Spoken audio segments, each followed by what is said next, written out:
right, it's 5 o'clock. Let's call this thing to order. Pledge allegiance to the flag of the United States of America and to the republic for which it stands, one nation, under God, indivisible, with liberty and justice for all.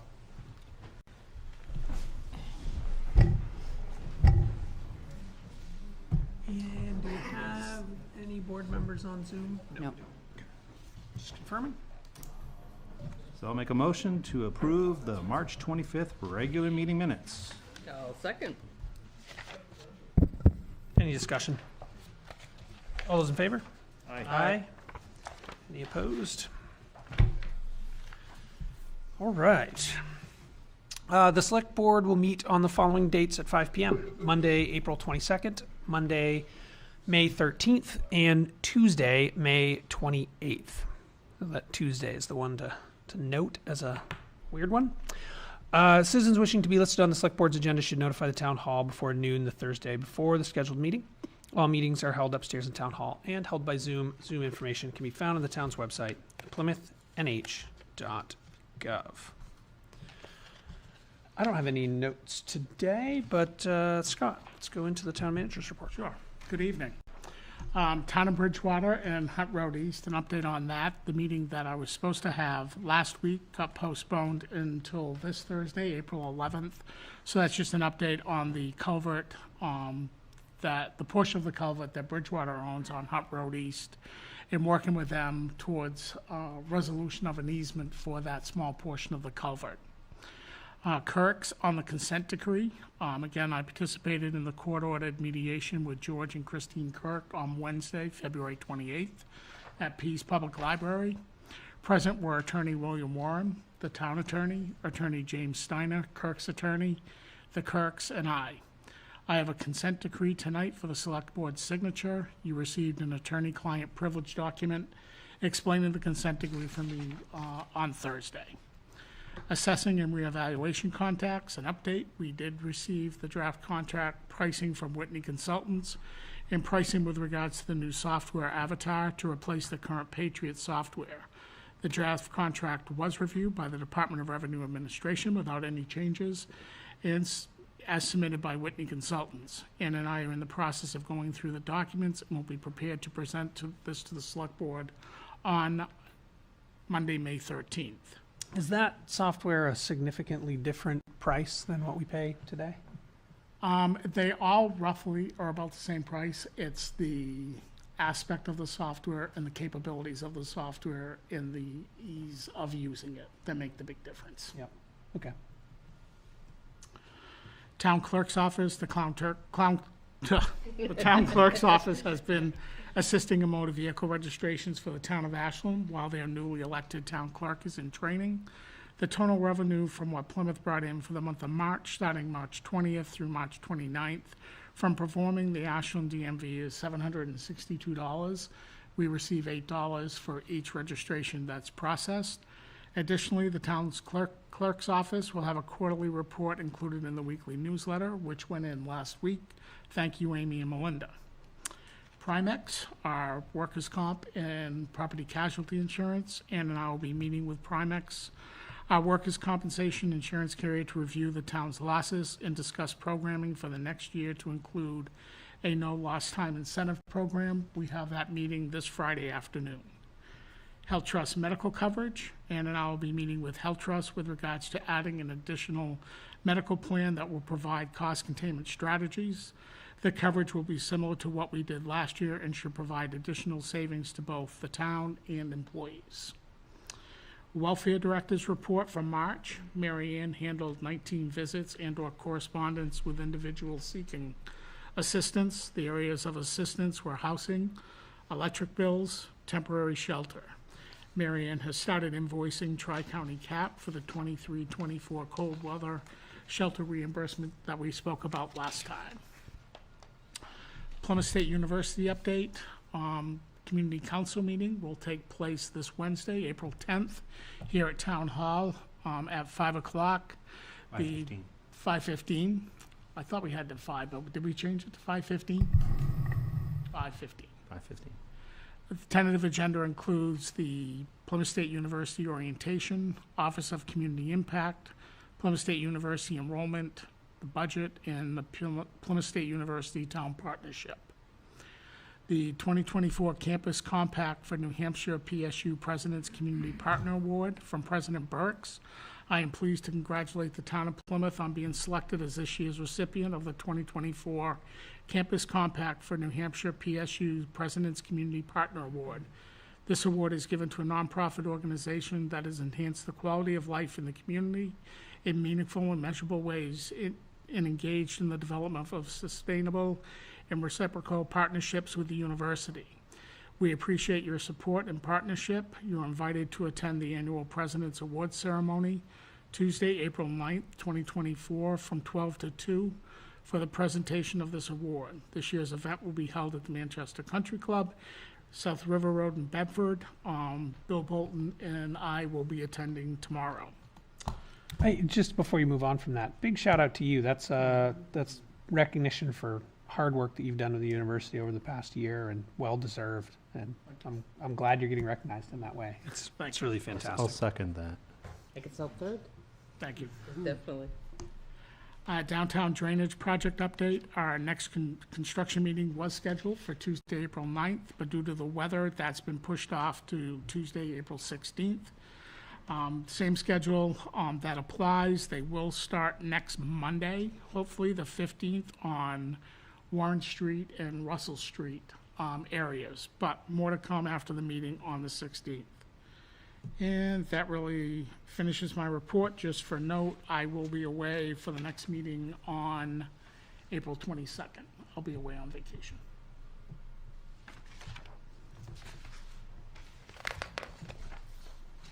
All right, any questions for Scott?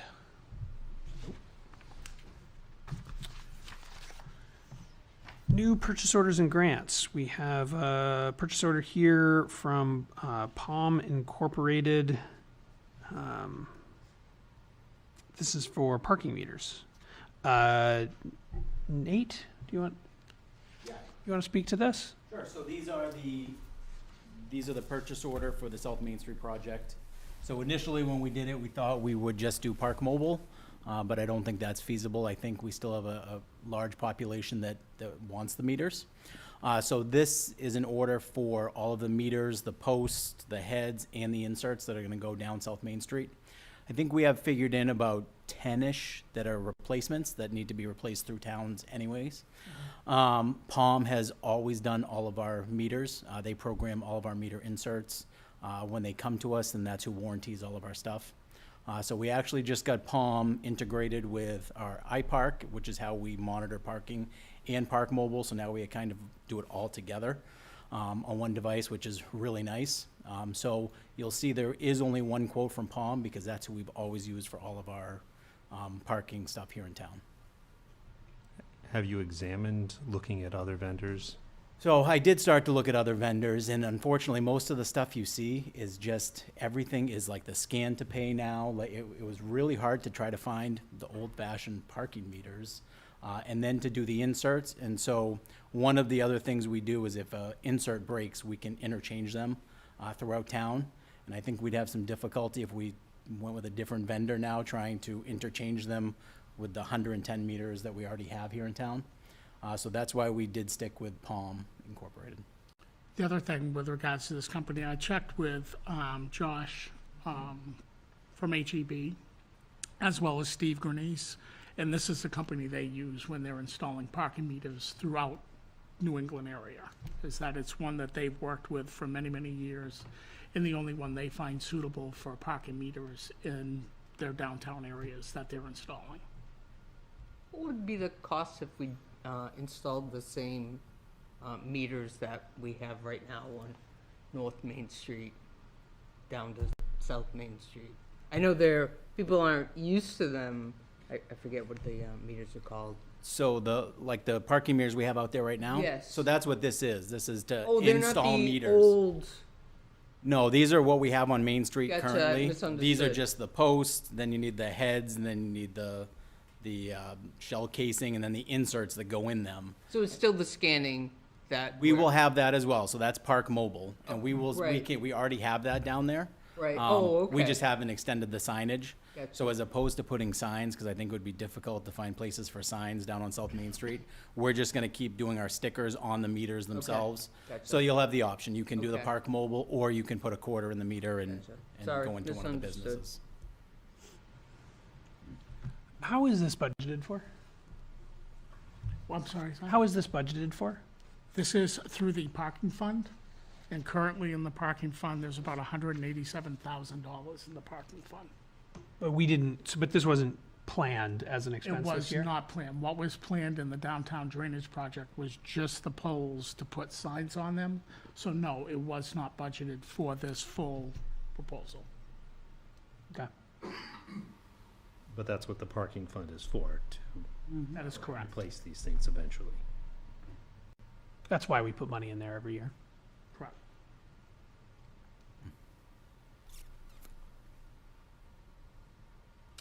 Okay, I'll make a motion to approve the purchase of the parking meters for a sum total of $42,899.60. I'll second. Any further discussion? Do we need to also state a waiver for no competitive bid? If you want to, that would be great. All right, I will amend that proposal to include no competitive bid. I will second that. Any other discussion? All those in favor? Aye. All right, thank you Aye. guys. Sorry. Writing. Gave you that extra I second. was writing. Can't do both. Thanks, Dave. Thank you. All right, next we've got the fire department here. Talk about a tanker.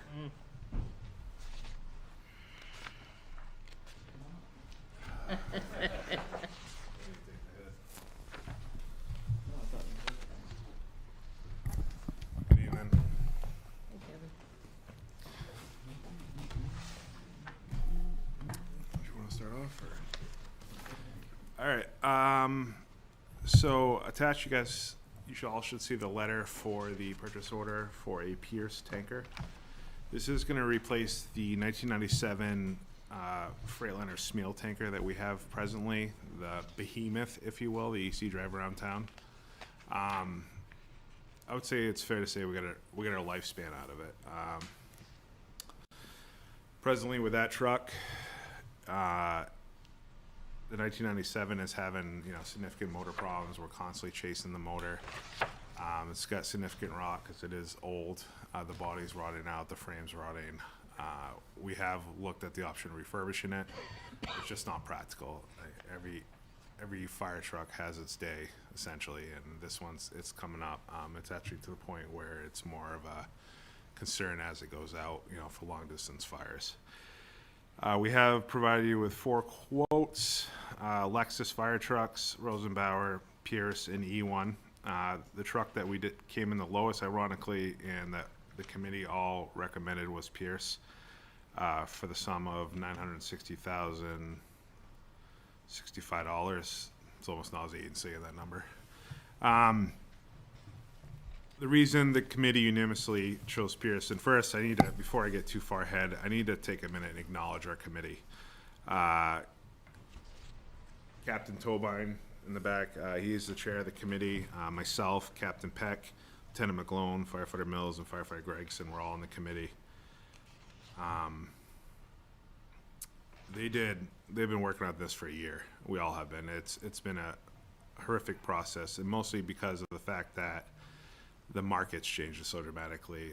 Price, every 3-4 months you're seeing a price increase. We're seeing material shortage. We're seeing challenges. The biggest challenge for this committee that we really wanted to go after was the price aspect of it. The fact that we're paying $1 million for a tanker is unheard of, when not even 10 years ago it was less than half that price. We can't control that, but we did take a hard look at this truck, how we built it, with the frugal aspect in mind. So as you go through the letter, the board, please have any questions. I'm just going to summarize, kind of go down. I want to start off by Pierce. is a sole product. In other words, they make everything from the frame up, the cabs, everything's made by Pierce Manufacturing. Many fire departments in the state have turned specifically to this company because they've shown that their product is just holding up well to the elements of New Hampshire. These departments like Concord, Nashville, Londonderry, Derry, all departments much larger, much busier than us, have switched as a sole source for this piece of equipment. And we talked with them, we worked with them. They've all highly recommended it. So that's our previous truck engine 3 replacement that we ordered that we should be getting this year is a Pierce as well. So we decided to stay with that because this dealer they've actually come out, evaluated Plymouth, knew what we needed in a tanker. You know, they took the time and invested into it. That being said, none of these other fire trucks are bad fire trucks. I just want to acknowledge that they are good trucks, but Pierce just seemed to work the best benefit for the town of Plymouth and the Plymouth Fire Department needs. They actually looked at a lot of our streets, right? Yep. They went. They drove the streets to see what we have to deal with in the campus and steep hills, et cetera. In your packet, there's a picture of the fire truck. That is not the fire truck that we are receiving, but it's a close replicate. We worked very hard on designing this fire truck for Plymouth. The present tanker we have is very hard to manipulate around town because it's just long. It takes a country mile for it to turn everything. This truck is very unique. It's 33 feet long, which is unheard of for a 2,500 gallon truck. It's a cab over. We were able to save money and manipulate the size of the truck by reducing it to a 60-inch cab for the front. Very unique aspects of it that we worked really hard on to make this truck work for Plymouth and do what we wanted to do. Not only the cost savings of the cab, but we also worked with, looking at the frame. It's hot dipped to protect it from corrosion. Ladders, Pierce provides the ladders, the extended ladders we use for, placing against a building on fire. They give those to us with the price of the truck versus the other manufacturers charge us extra additional for that. One thing that I want to point out that this committee really looked hard on is longevity of the truck and the electronics. Like our cars, everything comes with computers now. Everything's controlled by your dashboard and finger touch. We actually worked with the manufacturer and were able to go back to the good old-fashioned throw switches. Took one of the computer elements out of the truck. I personally don't trust computers and robots and all that.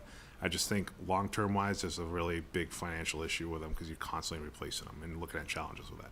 So we reduced it down. We were actually able to save about $17,000 by doing that too. Sorry, I didn't mean to touch your mic. One thing I really do want to point out, and I'm actually disappointed Mr. MacGyver wasn't here because he'd like this. We looked at the motor, your power source for the truck. Most important thing, everyone wants that big motor. Traditionally, with fire trucks, Cummins is the most well-known motor out there. Well, 2027 act for the EPA, Cummins had to be forced to make a new motor that's more environmentally friendly. This motor that we're going to be having this fire truck is it's going to be a first generation. That scares me. It scares me a lot, especially with tractor trailer motors, big ones. So Pierce is the only other manufacturer out there that was willing to put in what's called a PACCAR motor. PACCAR motor is what we see driving up and down the interstate every day in these tractor trailers. It's proven. It's the same exact motor. They're not having to change it with the new EPA standards because it's been around for 10 years and it's working great.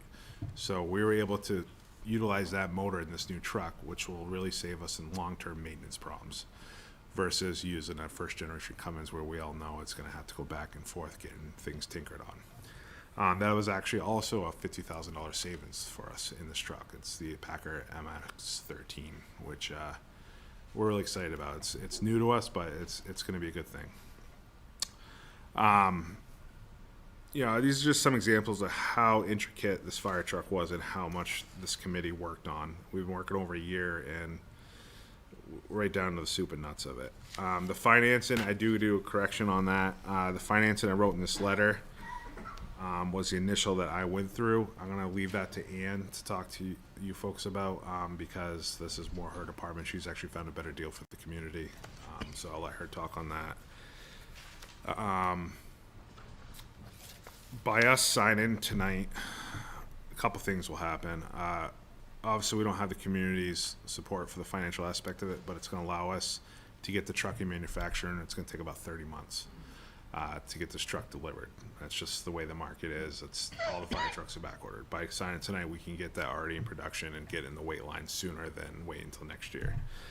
If, according to the DRA, and please, Scott, if I misspeak, the DRA has authorized the town, because it's well over a year out before the first payment's due, we're not allowed to go in front of the town and ask for that money this March. We have to wait till the year it's actually due, the first payment, to get the permission from the town to spend that money. So we're still legally allowed to do this, order the truck by the DRA, and it won't be until, well, Dan could know better than I could right now. I got a lot of numbers in my head right now. At least July 1 of 20. The first payment won't be due until 25. Right. 2025. Next year's budget. 25. So March next year, we'll have to get approval from the town. So when we discussed this with DRA, when we were working with them through the budgetary process, this is their recommendation because of the lead time needed to order the fire truck and receiving it.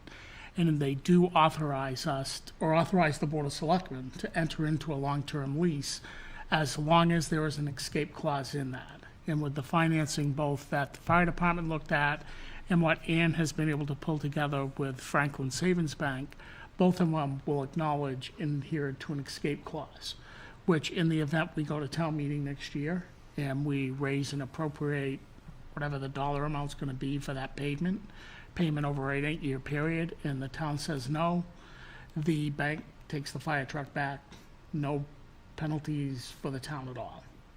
So it is approved method by the DRA. The only thing I would like to say in support of it is that, talking to both Deputy Pierce and Chief Morrison, is that I do feel the committee has done their homework on this.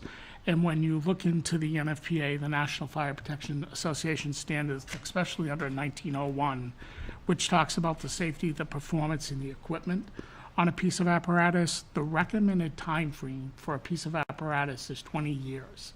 Keeping in mind, this is 27 years old. It's going to be 30 years old by the time a new piece of apparatus arrives.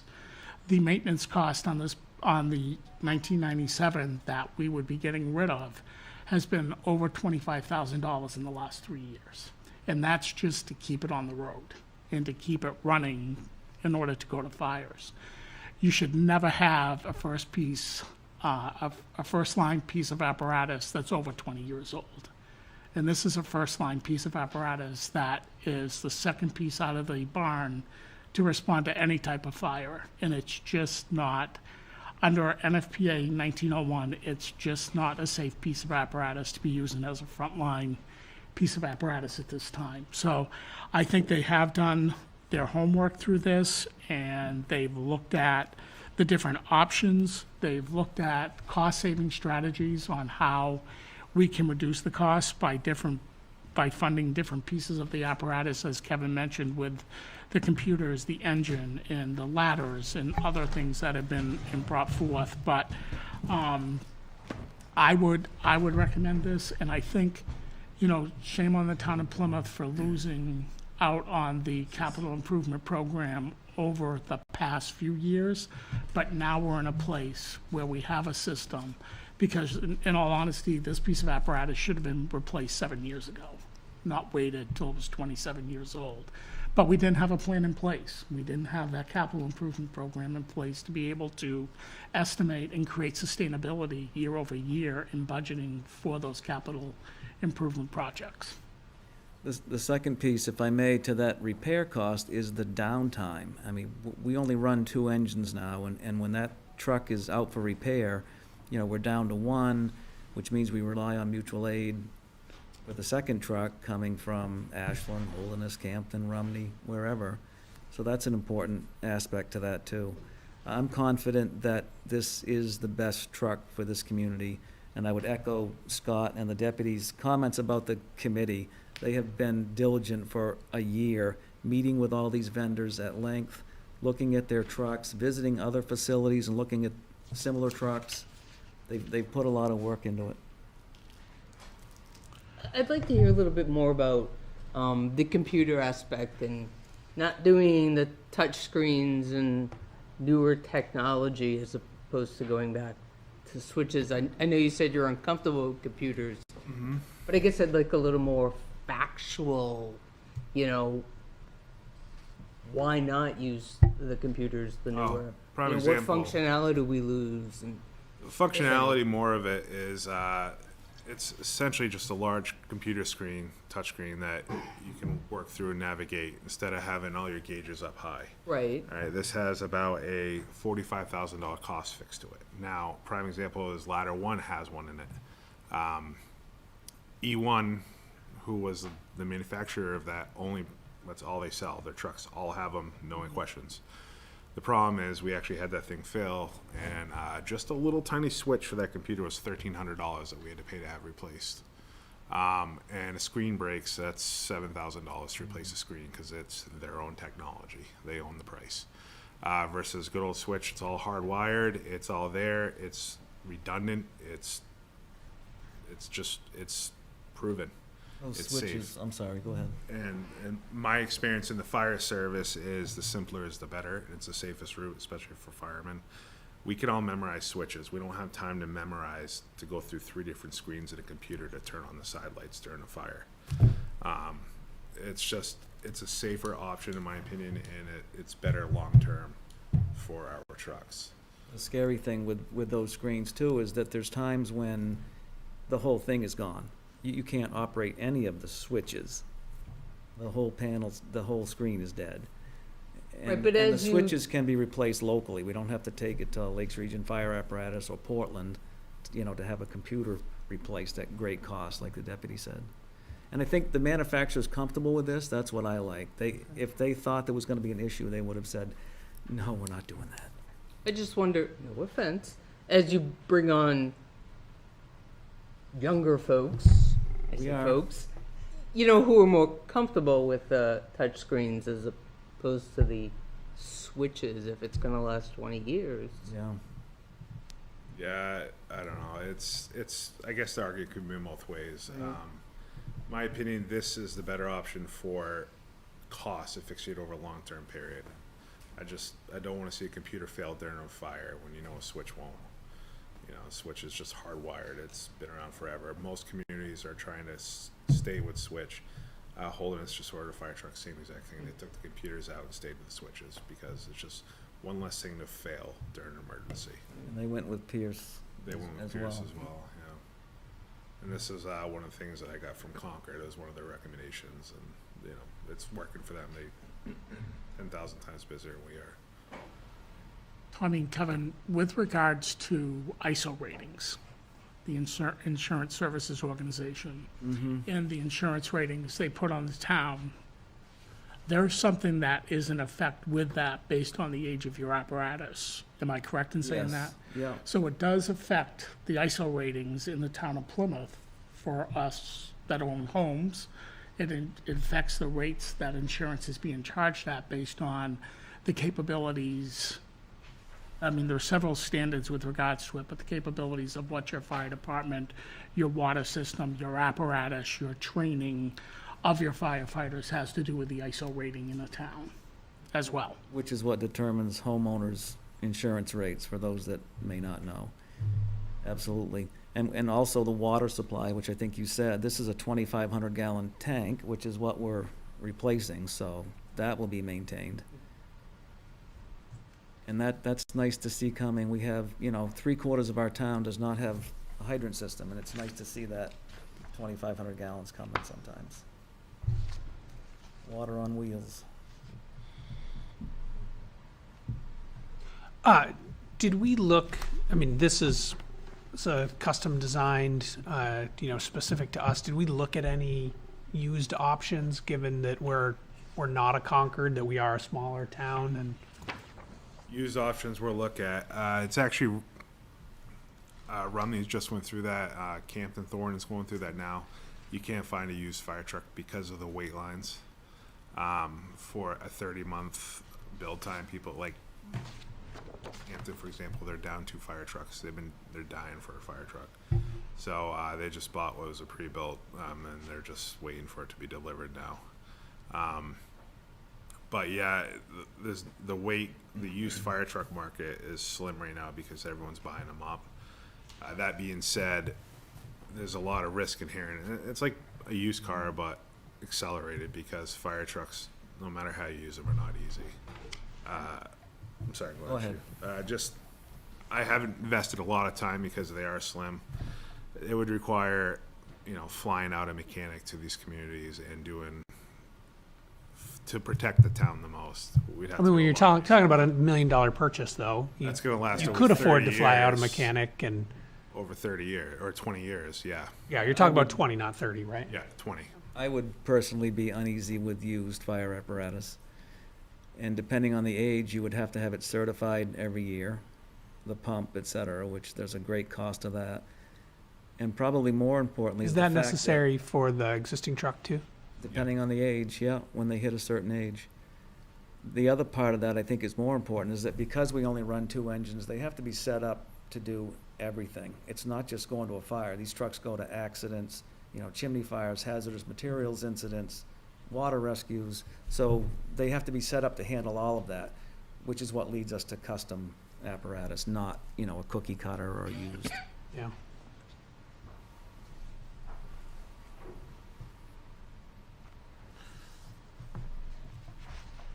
And do you want to talk a little bit about the financing and the I will. options that we currently have and what you have found as the best rate so far? Okay. So we sent out a couple requests for financing.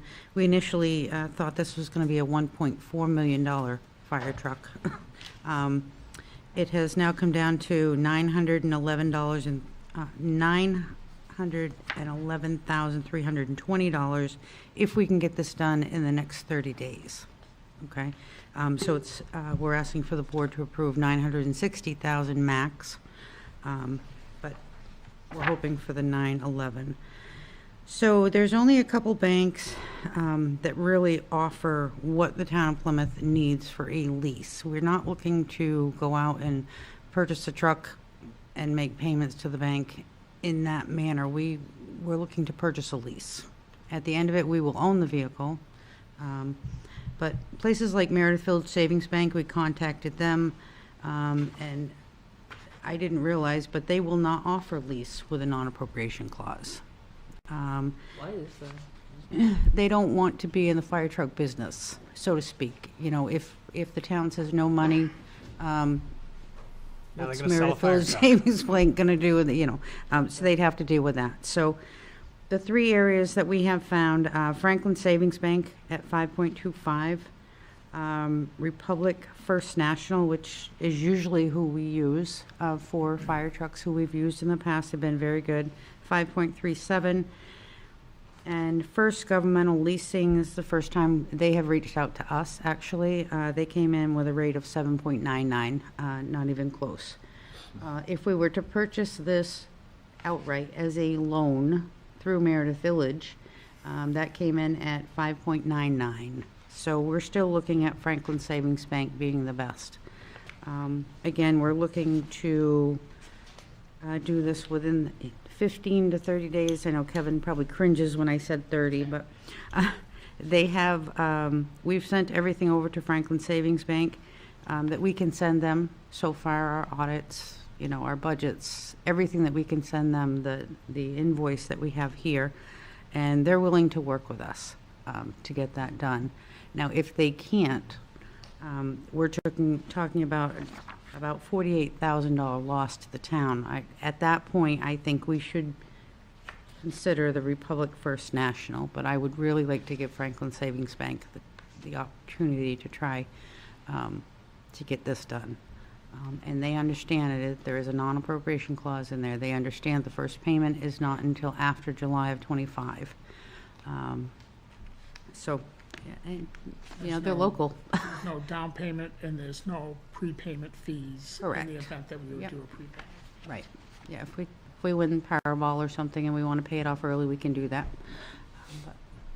By the way, this truck is fully equipped. We used to order them and then piecemeal it. They are now spec'd to be fully equipped. So, Which Ann, puts it in service a lot quicker, too. Since this is 30 months out, if we should at some point right before it's being delivered be able to find a better rate, would we be able to exercise that better interest rate? Meredith Village would not allow us to refinance. There's nothing in the Franklin Savings Bank that says that we cannot. We've done that before on other loans and bonds and whatnot, so. Franklin was the 5.3. 5.25. And this is included in the CIP plan, Yep. as it is stated today at the 1.4 Correct. that Ian stated, so it will be much less than what we're at with the 1.4. The estimates, as Tom pointed out in the past, the estimates in the CIP should include the financing. So we might still get to that 1.4 with the financing, but it's close. 5.29, it should be a little It less. should be a little less, but we're hoping. You're looking at 8 years, you said? 8. 8. Yeah. 50 grand a year-ish, 5%? What happens to the current truck? Do we get anything They're back? taking it for 15 grand? So, this truck right now, engine 4, they don't want it. They're gonna drive it to a junkyard. Engine 3 we turn in for 15,000, and they did that just to help us get the price down. And they're literally they're driving down out of here and they're going down to Bristol. They're just, it goes straight to a junkyard. They don't want them. Our trucks, because they're so old, there is no resale available for it. It's the only real sale is if you can find one within 10 years. And a lot of, like down south, they have a lot of private fire departments that fundraise their own money, and they buy trucks every 10 years. Or like with engine 2, that truck was 30 years old, but a contractor in Maine wanted it to water gravel roads and whatnot, and we did well selling that 30-year-old truck. 20-something thousand.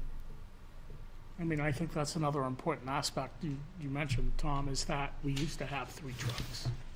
We only have 2 trucks now. Yeah. Plus the ladder, right? Correct. Ladder does not carry water though, so yeah. Right. But you're using that for various things when Yeah. necessary When that aren't don't necessarily require the ladder, but you know. Yeah, it's You take it's that a out. rolling toolbox. Yeah. Which is very important for us. But this truck, I can't stress enough, we cannot function outside the hydrant district without this truck. It has 2,500 gallons of water, which doesn't always put a fire out, but it gets us ahead and keeps us safe till then. And where we only run 2, if engine 3 breaks down, we're without a second piece, we're done. The only thing that concerns me about this is when I think about the CIP. If we've got 3 major pieces of apparatus that are each going to last 20 years, then ideally you'd want to try to get to a point where those 3 pieces of apparatus were staggered, so that you've got 7 years on one, 7 years on another, 7 years on another. That's 21 years. So at some point in there, you got to have 1 year's overlap. But ideally, in a perfect world, the CIP would be set up so that we weren't paying for 2 fire trucks at the same time. And we're definitely going to be in that situation here because we haven't even taken ownership of the new truck we ordered. The chief and I have discussed that a lot. It actually frustrates us that these trucks are both so close together. But Which means that, we're going to have this same problem in 20 years. The only thing I can say is that this being the second piece of apparatus out and engine 3, I'll use it as the engine that's coming this year, being the first piece out, it's probably a 2-to-1 ratio of response. So this engine's probably going to last longer than the new engine 3 is going to last based on responses. So it could be 5 years between, but we have to get there somehow. And I mean, I don't disagree with you, because it is. It's burdensome, but if we're going to do it this year coming up, so we approve the first payment in the 24-25 budget for engine 3. This payment will be 25-26.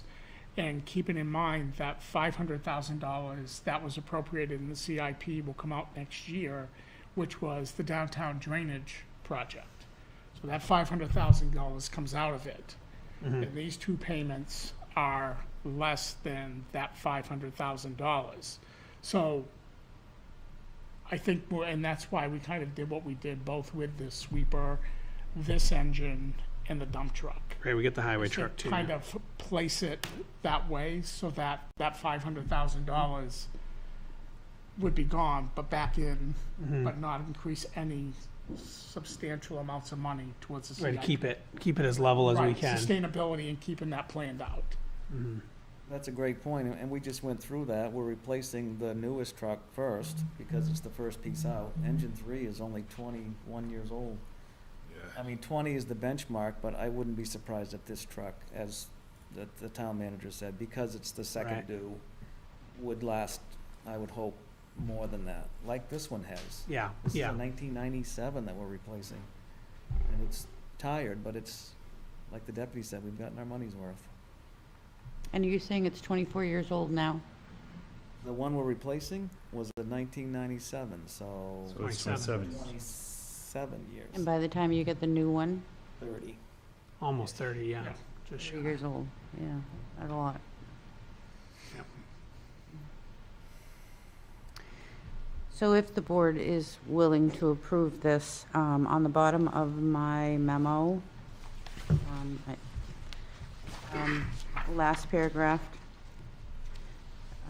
we're looking to asking the board to authorize us to enter into a lease with Franklin Savings Bank with the understanding that as long as we can meet the deadline with them for the prepayment price, and that's very important.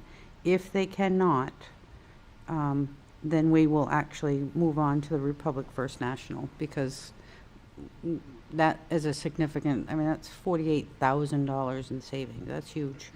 The other thing that I need the board to consider is to allow Scott Whedon to be the sign-off for the lease proposal and the purchase agreement, so that we don't have to wait for board meetings to get those signed. So if you would consider those as part of your motion, if you're going to approve it. Sign off and what? Sign off the lease proposal and purchase agreement. I also think we should be really explicit in our motion about the non-appropriation clause. Absolutely, yep. All right, I'll give it a whirl. Okay. I'd like to make a motion to approve the, the lease agreement for $960,065 through Franklin Savings Bank, with the understanding that we can meet the deadline to receive the prepay price on the equipment. And that Scott be the sign-off for the lease and purchase agreement.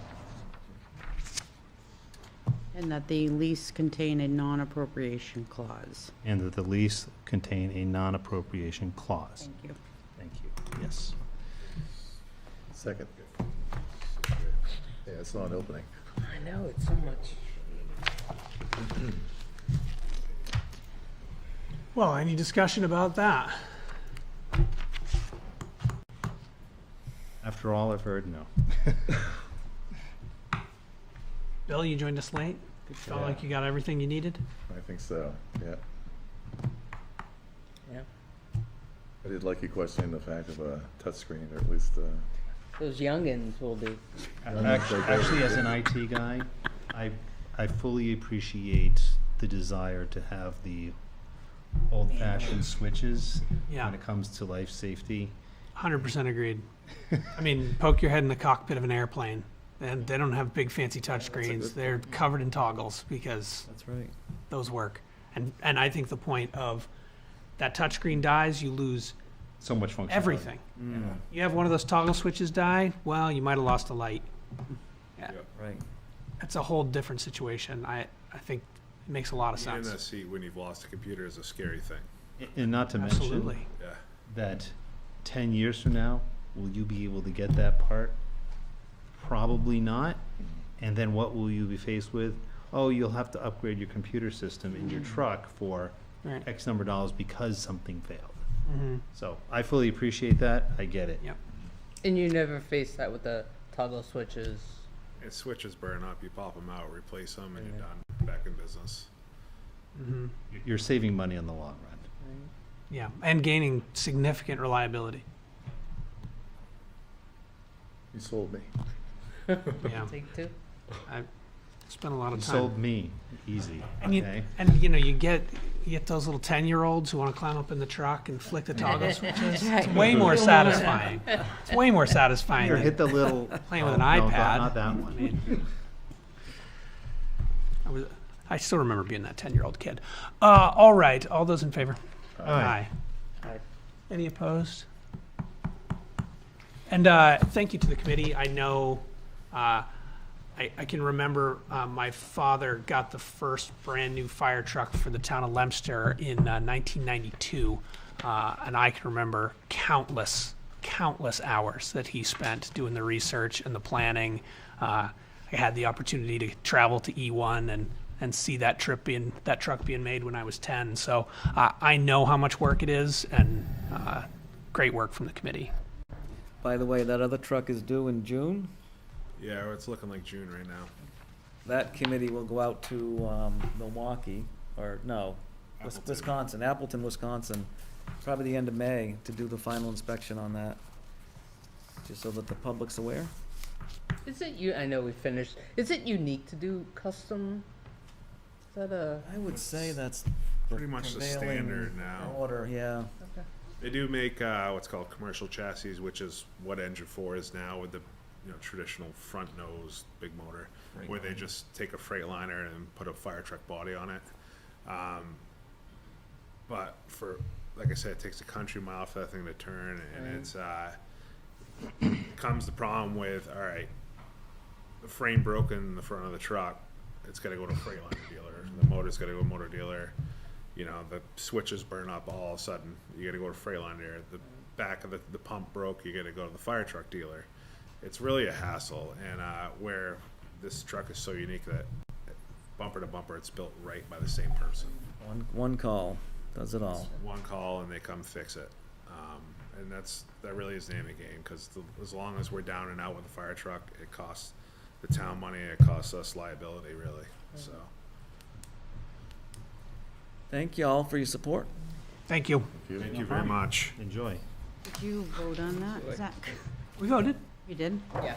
I didn't hear them, okay. It was so quick. I know, I was like, I heard the motion. Right on top. We did. We voted. So Kevin, All in favor. we'll put everything in the box after Scott signs it. And then we'll work with Franklin. I'll let you know if we need anything else. I don't think that we do. Sounds good. I'll reach out to you tomorrow. Good.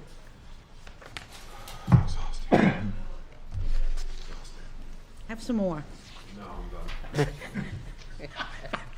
Thank you.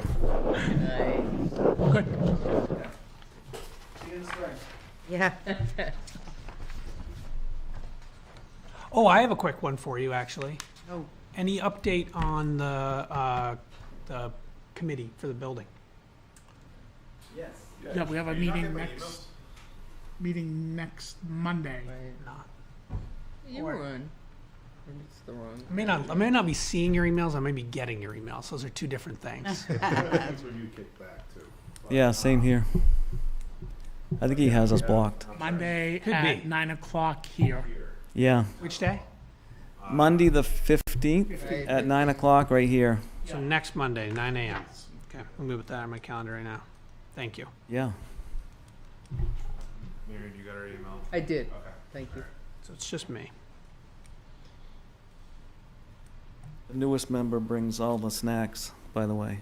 So the newest member. Newest member of the committee is supposed to bring the All right, snacks. so you're not specifying so we have you what both, snacks. we have you both, Zach, on that committee, because she, Yeah. okay, you're all set Yeah. with that? Yes. Absolutely. We talked about that last time. Right, okay. Yep. I just wanted to make sure I got it in my phone so that I don't miss it. So you'll be there? Concerned. Yep, I'll be there. Nice, thank you. Yeah. See your car there. Thank you. Yes, thank you. So that purchase order that's in front of you, if you guys can just sign the purchase order itself, and then we will work with Scott to make sure that he signs. Just there. That's it. Make sure that he signs everything else he needs to do, and we'll get that out to Franklin tomorrow.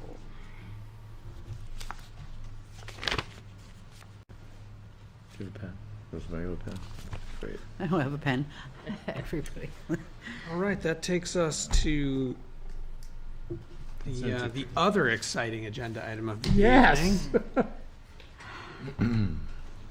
Scott, do you want to intro this for us? Sure. So, as I stated in my report, is that we started this mediation ordered by the court back on February 28th. And as you can see, it's taken a few weeks to get to where we are today with regards to making sure that this consent decree gets put in place. And once this gets submitted to the court, it becomes a standing court order and is enforceable by the court based on the dates that are included in this, with regards to Mr. Kirk going and applying to the zoning board for special exceptions for his junkyards at all 3 locations. And it does stipulate the number of vehicles that can be in there. And the other thing is by September 30th, this has to be in place.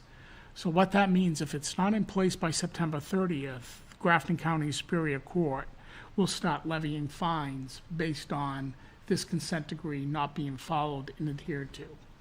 Because if the board signs it tonight, what it does then, it goes, I will take it tomorrow and scan it to our town attorney, Will Warren, who will have this signed by the presiding justice tomorrow at Grafton County Superior Court.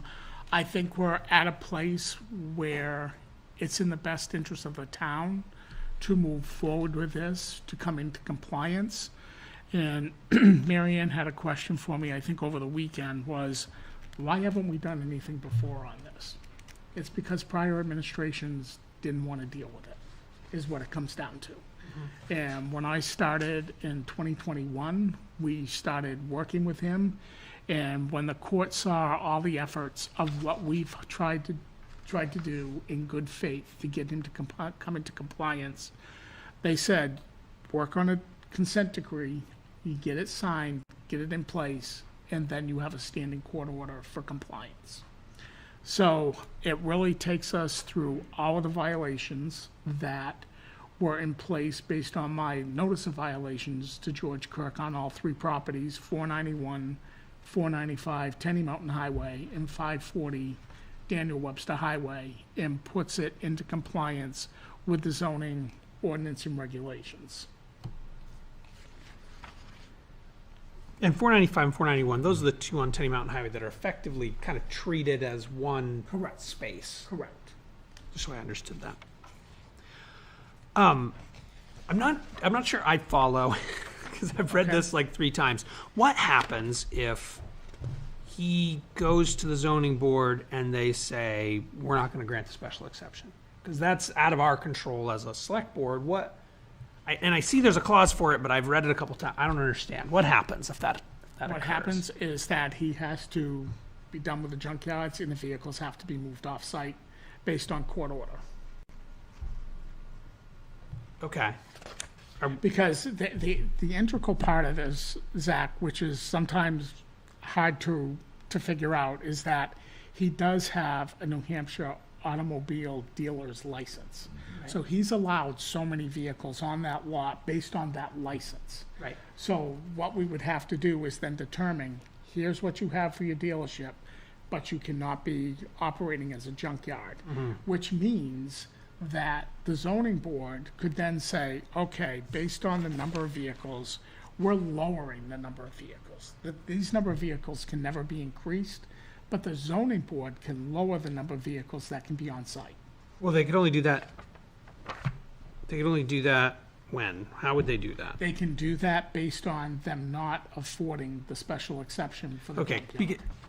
the way I read this, if they deny the special exception, everything in 5, that whole thing just gets stricken. Correct. So then none of that's agreed upon. And would we have to go back to mediation at that point? We don't have to go back to mediation because they've denied the special exception and he would have to comply with it. What he would have is 30 days for a rehearing in front of the zoning board on the special exception. And if he applied for that rehearing, he could go back in front of the zoning board, make another plea for the 3 properties as a junkyard. If that was denied, he does have the means to go to Superior Court. But Superior Court would have this in front of them as the presiding justice has signed as the consent decree in place. But the other thing it does, regardless of the special exception for the junkyard, is it makes him comply with all the setbacks. It makes him comply with the site plan that was approved back in 2015 to make sure there's emergency egress around the building, that the setbacks are met both out front and on the sides of all property, that all fencing that is in place needs to be reestablished and put in place as well. So our lawyers were very comfortable with this, kind Our of lawyer recommends this being put in with the place. unpredictability of whether or not ZBA, okay. And when it goes to the Superior Court, if there's a fine involved, would they assess the fine? That is or correct. It's not in the agreement, though? No, it's not in the agreement, but it's assessed based on the fines that are allowable through state statute. If that was to occur, where do the funds for those fines go? For the town. They go to the town. Well, that's good. My other question was about the towing contract. Yep. So it says the parties agree that they'll negotiate in good faith a new towing contract.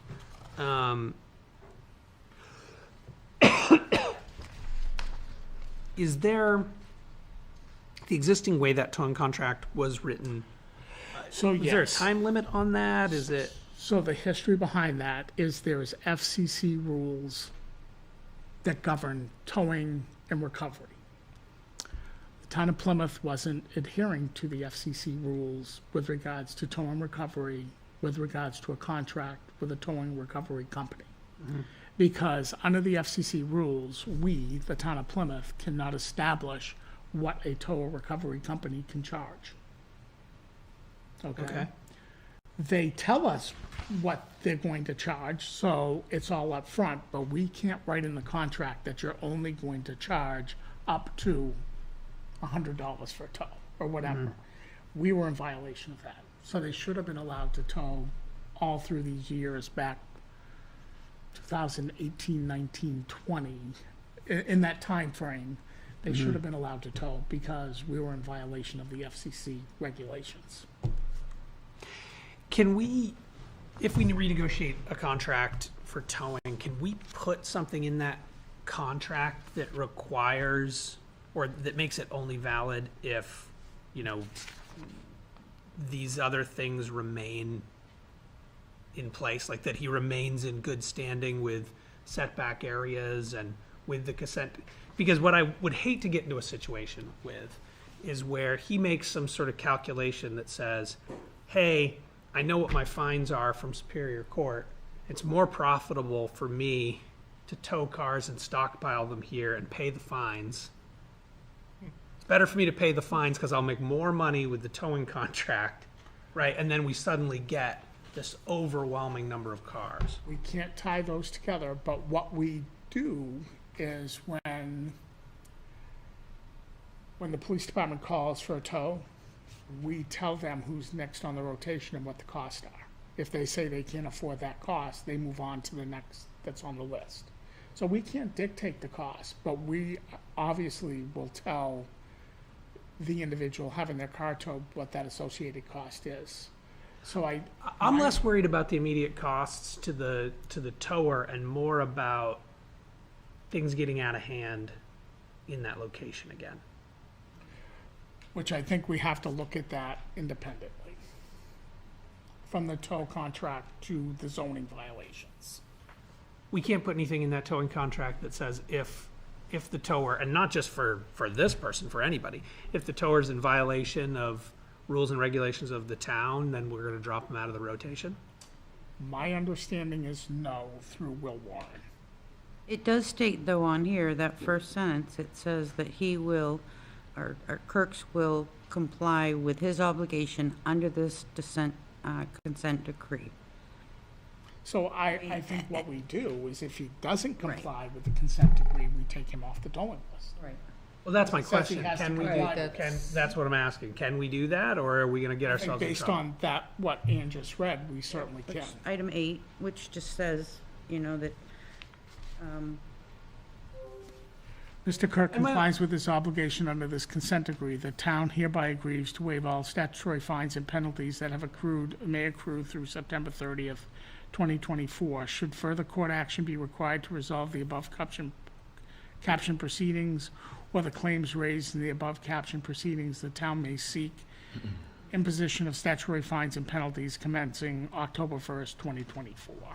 so if he, I would think, as I read it, if he decides not to do any of this other stuff, there's no reason why the town would even consider negotiating in good faith a new towing contract with him. This is not Yeah, if something he that wasn't happens compliant overnight. with this, I wouldn't recommend that. No, right. So does that mean we wait until October to start those negotiations? We have to. We have to wait until October, or we can start right have to away? wait until after September 30th to see if he's complied Right. with Oh, okay. everything He's that's got- been he's got a outlined lot in to this do. consent decree. Okay. But we're not forced to do a contract with them, right? No, He is an interested party to towing for the town of Plymouth. There's several of them, right? Right. In the area that are interested. But we've just indicated on here that we will negotiate with him Right. as a individual. faith. And- Yeah, Yes. as we would anyone the else. reason we Right. stopped is that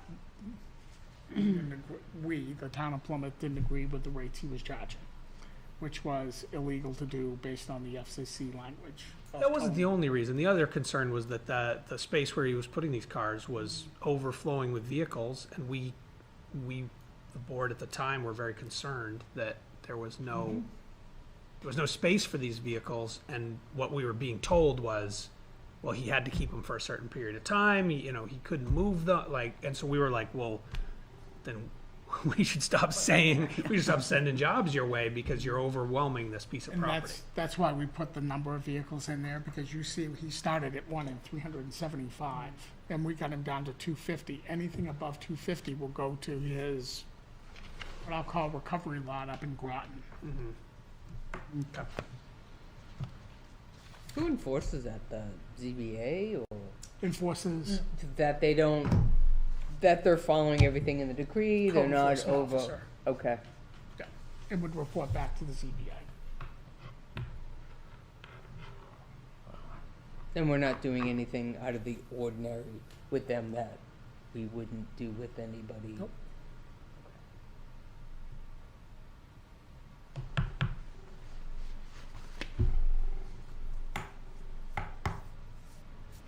Do you need a motion? We do. All right, so I'll make a motion that we accept and sign the consent decree for Kirk's. Second. I have the original. It's like, I don't have a copy of that. Yeah, signature file. Any other discussion? All those in favor? Aye. Any opposed?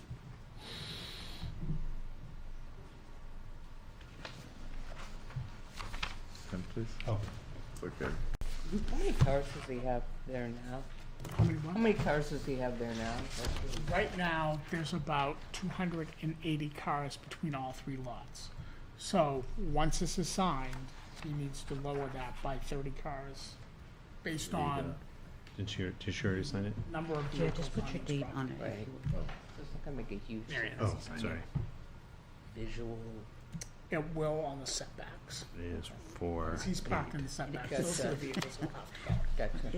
And he's I had to parked think in the about it. emergency egress around the building. Right. all right, yeah, I guess. I have to put the date on. Thank you. Getting the lot cleaned up will do a lot to it.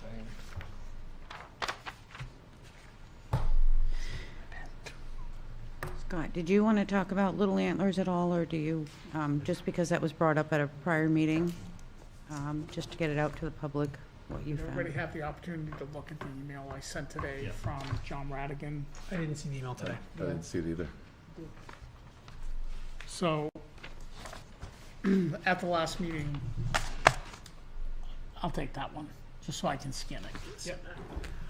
At the last meeting, we had the discussion about Little Antlers and the information that Whitney Consultant provided with regards to their tax exempt nonprofit status. So I was able to collect all the documents from Emily last week and send those on to John Radigan on last Wednesday afternoon. He responded back to me on Saturday with regards to his finding.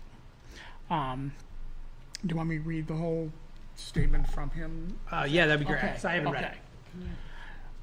So you can follow along. Based on what I sent him, he said, you are correct. two copies? RSA 7223, Section 5 provides tax exemption for charitable organizations relating to buildings, lands, and personal property owned, used, and occupied by them directly for the purpose which they are established. The Mid-State Health Center bylaws document the 11th last document you attached, that amongst the attached document you sent to me states on page 1, Article 2, purpose, the purpose of this organization shall be to stimulate, develop, implement, and sponsor comprehensive family health programs and provide sound primary care to communities accessible to all in the ability to pay. The 5496 Mid-State Health Center document, which was signed by the Board of Directors member on 3/28/23, this policy and/or procedure document states, page 1, policy that states sliding scale community care charity case is voluntary provided to patients who are unable to pay for all or part of the cost of their health care and have no other coverage available. A September 23, 2010 affidavit of amendment related to the Articles of Agreement of Plymouth Community Development Corporation, the sixth document, last 2 pages, states that the third provision, the sole member of the corporation is Mid-State Health Center, a New Hampshire voluntary corporation. Then on the last page, 103113, affidavit from the organization Chief Executive Officer Sharon Beatty. The corporation may own, develop, and sell or lease properties for the purpose of providing community development facilities and service that provide medical service in underserved areas. So given all of the documents, it is clear that Mid-State Health Center utilization of this property does support RSA 72-23, Section 5 as a tax exemption that is sought and obtained. How is daycare medical services? Because they've combined it into their charter. I don't understand. That's the part I'm not making that connection. How is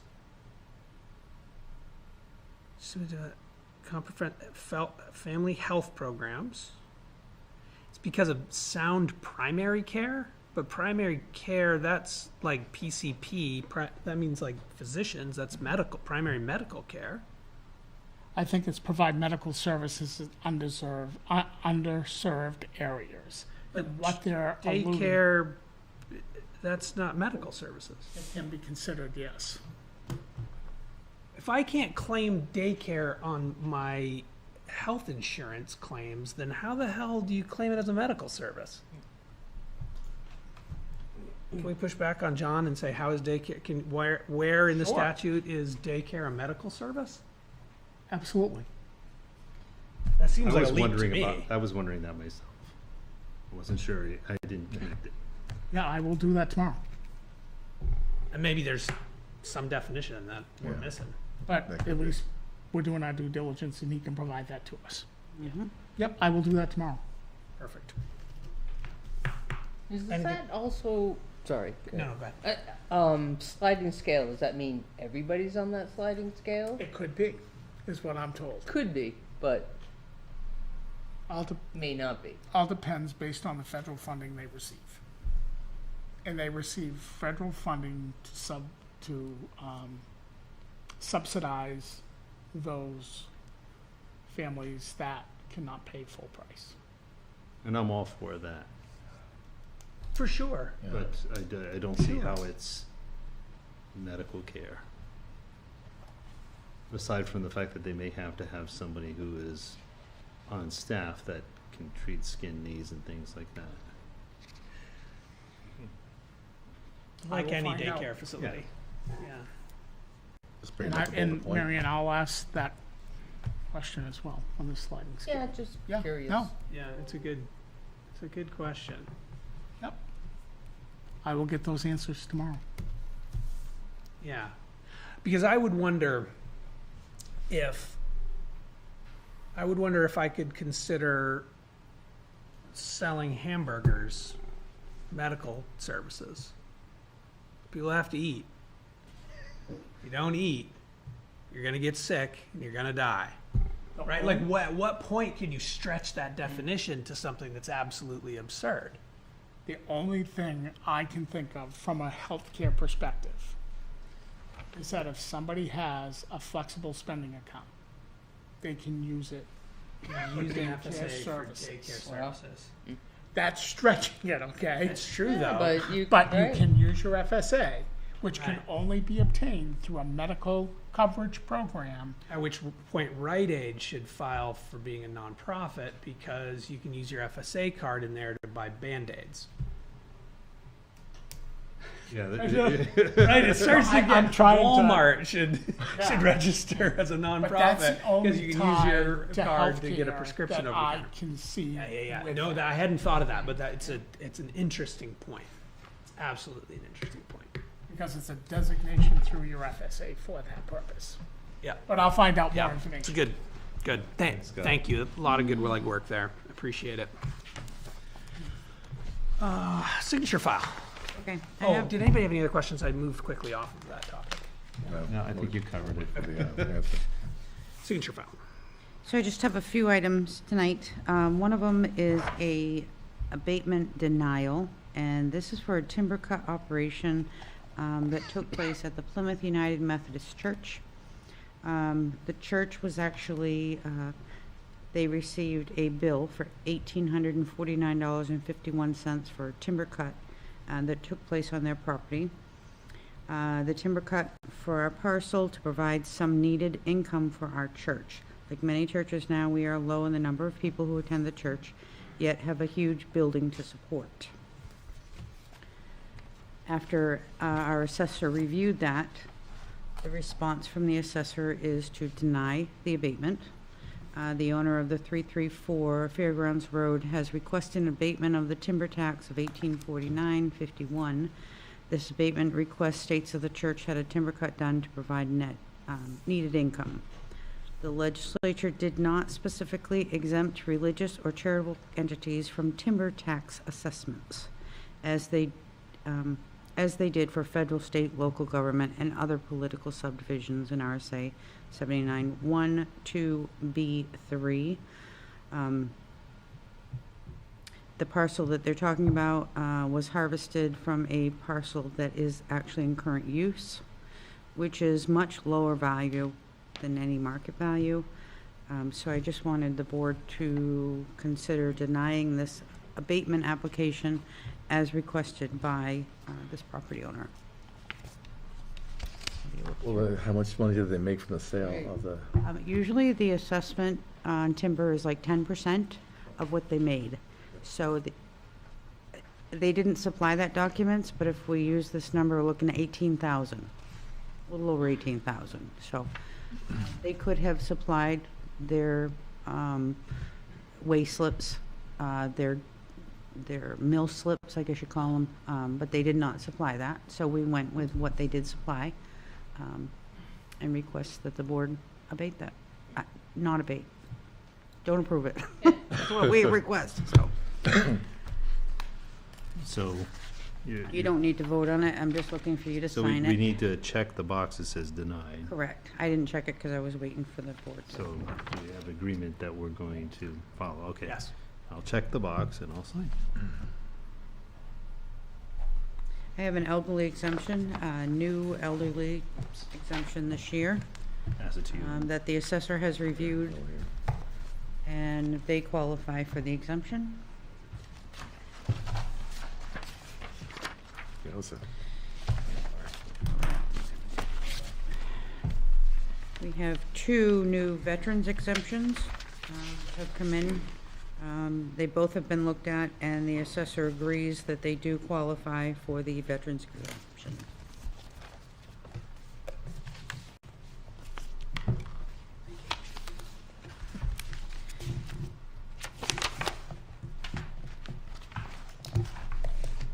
We have a timber cut that took place, and this is a yield tax, timber tax due to the town.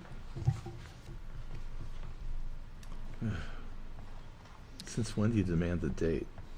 I never put date on Oh, it. that's all right. I just, one date would be great, and I'll fill in the rest if you want. And then we have a gravel tax levy that needs the board's approval. $430 for the year.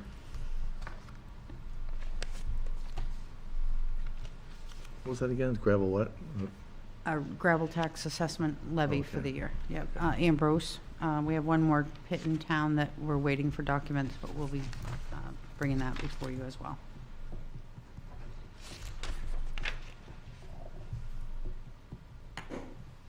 The last item is a solar exemption. The town of Plymouth has adopted a solar exemption. However, we do not assess solar at this time. So even though the board would be considering approving this exemption, there's no charge, therefore there's no exemption on the property. So this person is applying in advance in case the town ever picks up solar on properties, which I think. So right now, given- we don't, what you're saying is we don't add any additional value to the appraisal cost of the house, and thus there's nothing to. Right, to take it off, but we will be looking at that in the future. I mean, that definitely does add a value to the house. So we were gonna bring this exemption to you at the last meeting, however, we had questions, so we took it back out, and then we got some answers, so it's back in front of you now. That's all I had, Zach.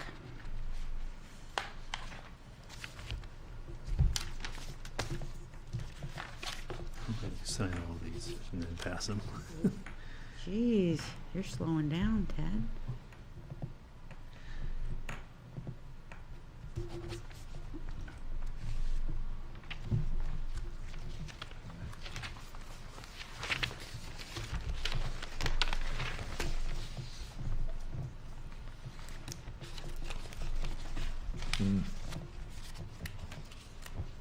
What the? There you go. Okay,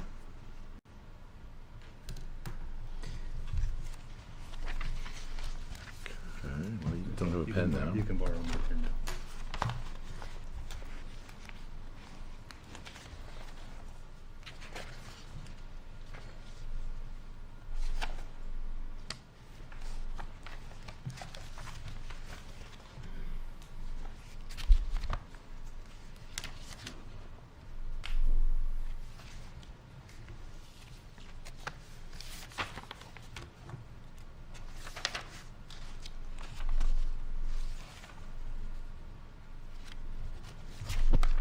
Just one, okay.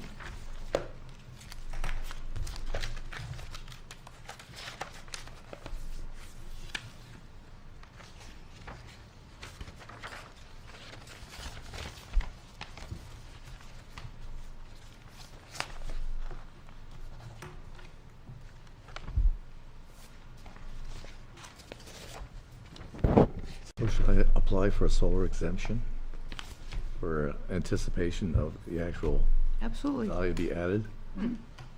We have a couple of those that, Really? We already have a couple that have applied for it, and the board in the past have approved them. It's not a bad thing to have on file. I'm sure that once the value gets put on and the exemption, I think is 1 for 1. But I'm sure the assessor would still have to look at it. Okay. But they will definitely let people know once they decide to put the values on, which Right. should be in the next couple of years. Right. You know, it's makes We do sense. electric cars too, or something? electric cars. It's not part of the I house, I saw guess. a lot of but- them today. Yeah, you saw a lot of those stopped? Yeah. We good on the signature file? I am done. Thank you. You can send these back your way, I suppose. You're all All right. Committee reports. Tomorrow, water and sewer.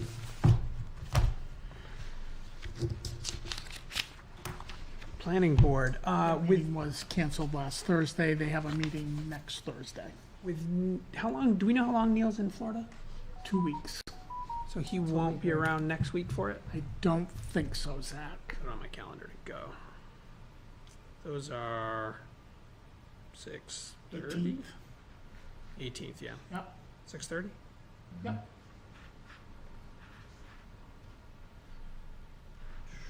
Just gonna do this or I won't go. Did you get the, did you get the email with regards to the packet for next Thursday's act? If not, I I think can. so. Okay, I think so. I've been getting them. okay. I usually just glance over them and move on. All right, Campus Community Council, you just heard? Yeah, Scott mentioned that it's Wednesday of this week at 5:15, right here. So then you can take us to Plymouth School District. All right, at Plymouth Elementary School, met on 4/1. Kind of some keynotes are Amy was renominated as chair, and she accepted the role because it was all in favor. Fran was nominated as vice chair and accepted. I'm sorry, Fran. I don't remember her last name. Gonzalez? Gonzalez. Yeah, that's all. Okay. And she accepted. They also had a motion to get something for Frank for his years of service on the school board. They were talking about a thank you from the maximum of $100 out of the school board supplemental fund or whatever that is. I'm not really 100% sure because I went off the side of the page. So now he knows the value of his gift. Yeah, really. Yeah, well, I mean, he wasn't there. Of note, the newly elected member of that board wasn't there either, so That's too bad. Interesting. not sure why that was. Maybe Miscommunication or something on the first meeting? the principal's report noted that the K through 8 is held at 393 students. K for next year is likely 17 students, but they often have a last minute sign up for kindergarten, so they're trying to get the word out early. They did have a they did think about talking about the last day of school, but because there was some question about the weather last week, they didn't want to plan for the last day when it could be curtailed, and I think it was. It was curtailed, yeah. Let's see. They reported out about a dance that happened last Friday. Conduct of math counts. They did report that there was a solar eclipse happening today. I don't know if you knew about that, but there was one today. I think I missed it. See, 24 years from now, you'll see another one, so. April vacation is going to be at end of the month. Grades 3 through 8 took a reading assessment early. It was a one-day job.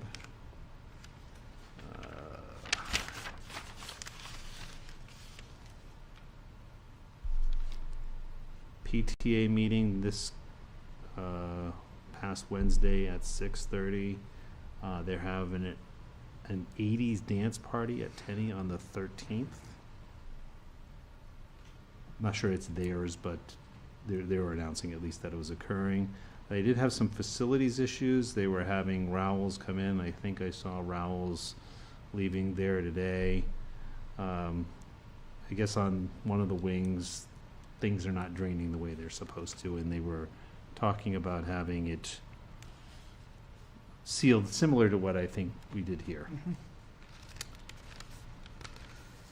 They did report that the first day of spring sports, they have 11 people in baseball, softball, 20 in baseball, and 69 in track field for a total of 99 total athletes. Obviously, you take 69, 20, and 11, you're getting more than 99, but I think there's some cross-pollination there. Plymouth Pediatrics is offering physicals, sports physicals in early May. And there was a Read-A-Fun fundraiser that basically raised $15,500 pledged. So that was pretty, they want to redo that year after year. And that pretty much concludes the elementary school. The high school did meet the following day. It was like the fastest meeting. They tend to do that.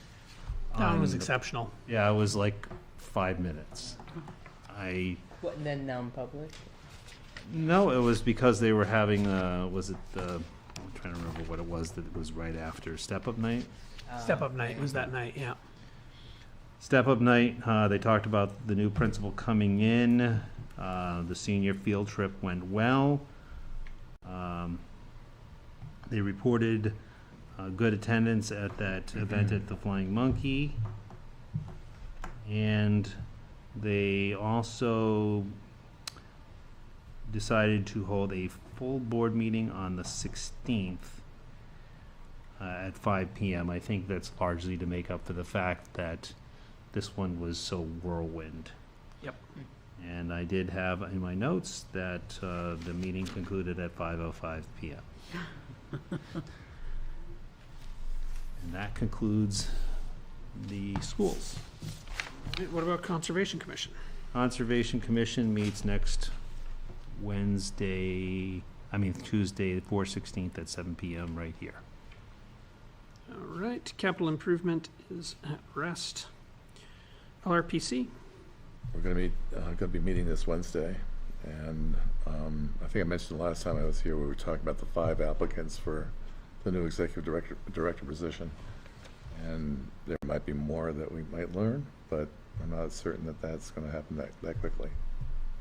And we discussed the June annual meeting.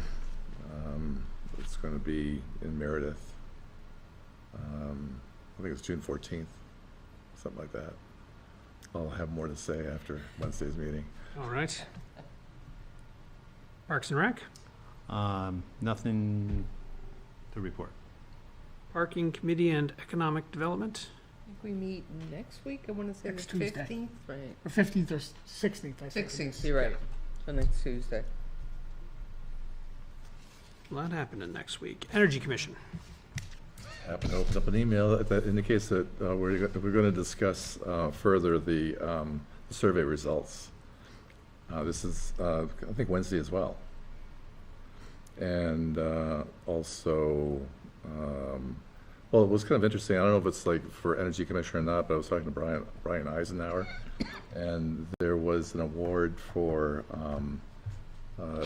chargers for electric vehicles, and it was a grant. I guess it was like an add-on, a budget add-on, a Shaheen budget, and I think I'm not certain about the numbers, but something like 20 kind of rings the bell. So the university is going to put them, install them, and whether or not it's going to be used for community is a question. The initial grant that Brian put forward to Shaheen was community use, but this was a different grant or different monies, so I'm not certain if that's going to happen or not. But it might be, MVSB will be like a probable location, the old bank. So, is that it? Oh, yeah, just for this meeting, solar update and survey results review. All right. Any questions for Bill? Advisory Budget Committee also at rest. PSU negotiations, nothing at the moment. It's at rest for at least a year, right? No, I thought do we have some, do we have any negotiations? We don't have any negotiations to do with PSU right now. We're good, right?